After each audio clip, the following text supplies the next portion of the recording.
So there's this one scene in Wild Strawberries, directed by Ingmar Bergman, where this one guy is reflecting on his past life.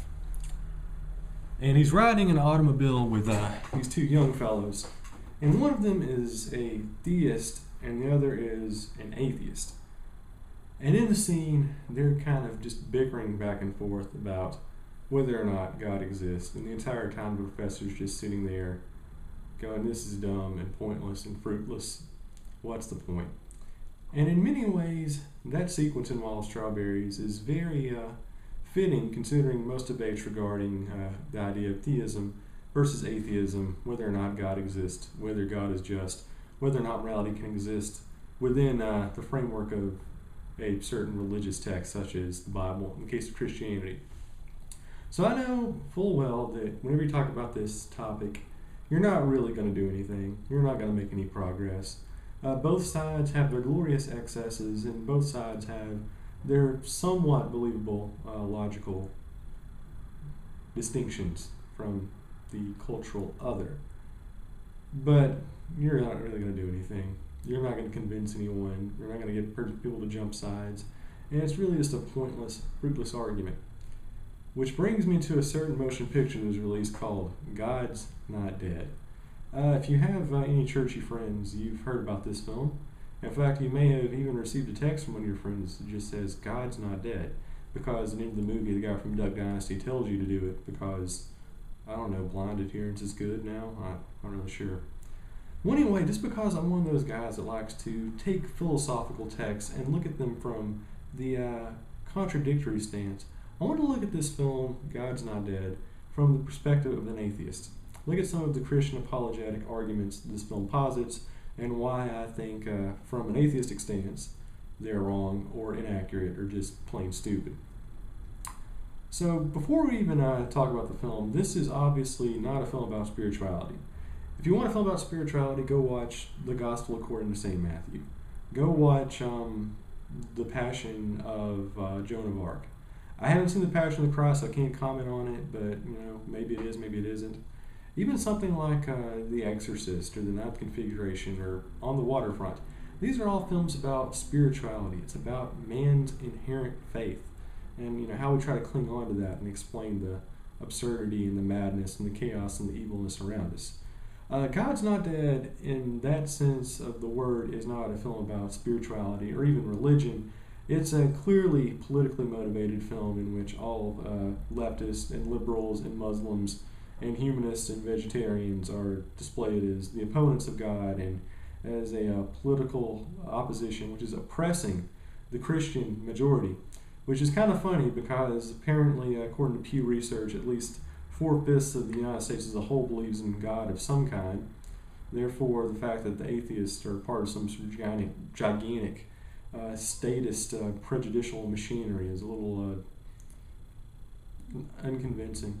Especially since the film takes place in Louisiana, which is a religious hotbed and not exactly the domain of atheists and vegetarians and other people that pour about common sensibilities. So anyway, get that right off the bat. This is not a film about religion. It's a film about politics. It's about why these people that are kind of in line with Christian conservative thought hate liberals and think they're being oppressed, and all these state institutes are keeping their kids from talking about Jesus. So it's a very polemic film, and the atheists here get horrible representation. Watching this film, I'm pretty much convinced that the Jews in Triumph of the Will actually have better representation than the atheist characters, or caricatures more like it, in this motion picture. All I need to know here is there are three major atheist figures in the film. Two of them die. One gets hit by a car, the other gets a terminal illness. She gets cancer. So that kind of tells you what the filmmakers think is the solution to the problem of social atheism: death. So it's not really a very thought-provoking film in the slightest, but they do have some arguments I think are worth addressing. Now, before we get into some of the Christian apologetic arguments that the film posits, let's kind of give you a summary of the film itself. And I'm going to try to do my best to make this short and simple. It's a story about this kid who's in Louisiana, and he's a college freshman, and he wants to be a lawyer, and he has to take a liberal arts program, so he picks philosophy. Now, why he doesn't just drop the course if I'm the professor, nobody says anything. Why this kid doesn't just simply pick another course or not even have a course at all and just sign up for it next semester under a different teacher, nobody brings it up. This is clearly not a film that, if you've been in college at all in the past 20 years, you can kind of see some of the major caveats coming into play here. It's not really a wholly unrealistic motion picture. But anyway, he takes a course with this professor who's played by Hercules, which is kind of funny because that means Kevin Sorbo in a film about religion has already actually played the Son of God before, even though it was, it's Hercules because of nothing with mythology. I don't really care. So, but anyway, he's your typical liberal, atheist, totalitarian straw man, and he hates religion, and he talks about Ayn Rand and Sigmund Freud and Noam Chomsky and why they're all great and why atheism is perfect and why if you're a theist, you're stupid. And in a plot point which is sort of derived from a radical misinterpretation of a Florida Atlantic University incident from a couple of years ago, the professor makes all of his students sign a piece of paper that says God is dead, so they don't talk about religion and they can actually get into more important, pressing philosophical matters.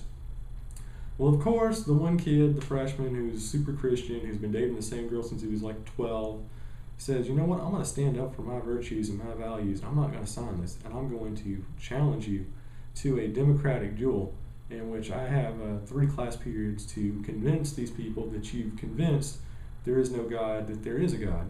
Now, you might be seeing sort of a fallacy already here in the fact that the kids in this movie, it takes place in Louisiana, by the way, are actually already Christians. It's just that they sign this piece of paper just because it's convenient and it helps them get through the course. So really the entire premise is kind of faulty. The guy's not trying to actually win over atheist Christianity. He's just trying to convince Christians that they're already Christians. And you know what? It's a really bad premise. That's the entire bedrock of the movie, but let's keep going. So anyway, we have this thing where he's going through all these different arguments, and we'll get to them one by one later on. But there's also a lot of subplots. Let's see, there's a liberal blogger who goes after the Duck Dynasty people, who claims them of being animal abusers. Well, anyway, she gets cancer, and she's dating Dean Cain, the guy who played Superman in the 90s. And he's like another stereotypical atheist who has absolutely no idea what love is, and he's completely one-dimensional, and he breaks up with her when she finally has a tumor. So that tells you about all these atheist people, just how loving they are, how much compassion they have for their fellow man. Yeah, we'll keep moving on.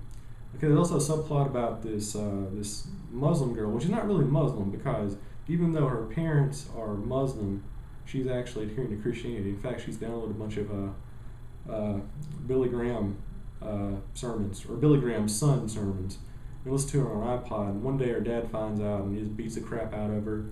It's great, nothing like demonizing the Muslims and showing them as being one-dimensional and completely hardcore in their beliefs. Now, of course, you could easily turn the script around and look at all the LGBT kids that were kicked out of their loving Christian homes for being gay or dating people of the wrong ethnicity. But you know what? That's for a different day. Let's demonize them in a future film.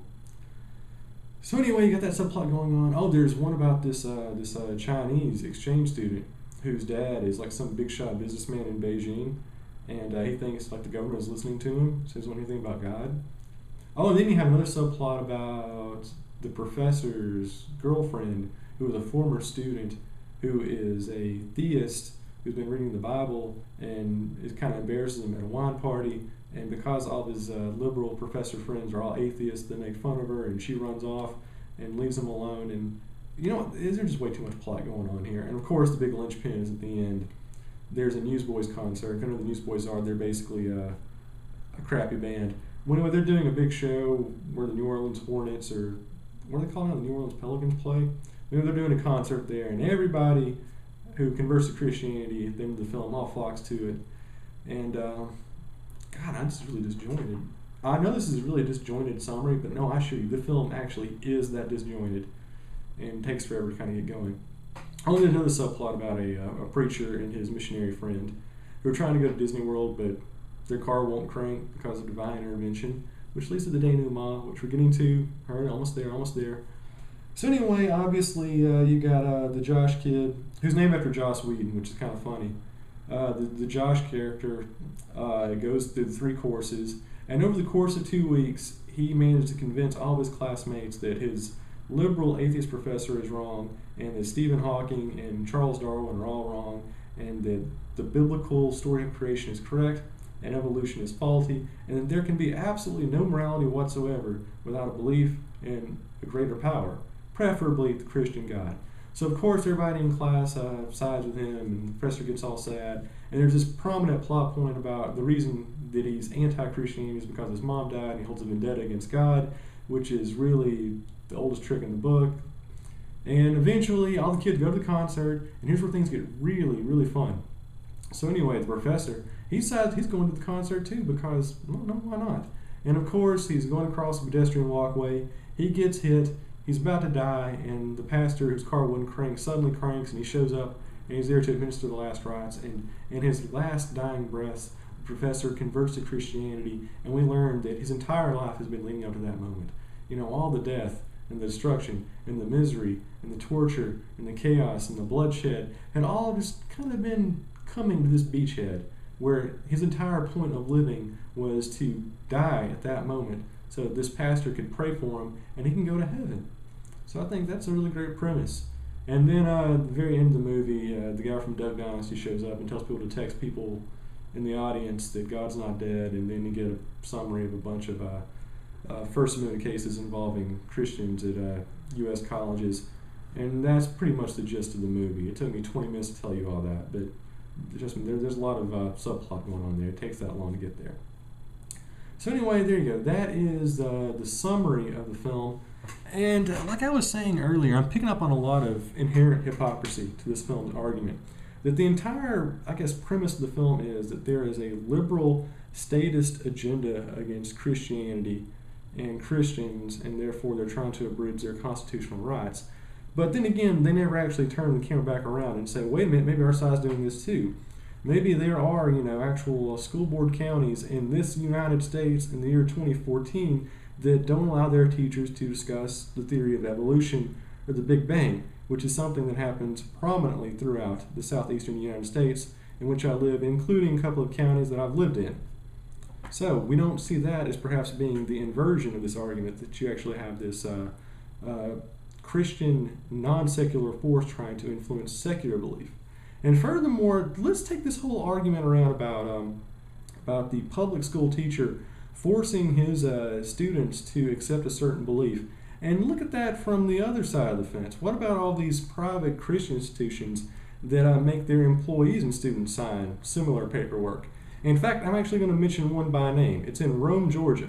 It's called Shorter University, and at this private organization, which does have students that do get state funding through mechanisms like HOPE, they have this new dean or new president who decided that he's going to purge all the gays and lesbians and transgender people out of the faculty. So if you want to teach at Shorter University in Rome, Floyd County, Georgia, that means you have to actually sign a piece of paperwork saying that you're not gay, that you're straight, and that you believe in the traditional constructs of marriage.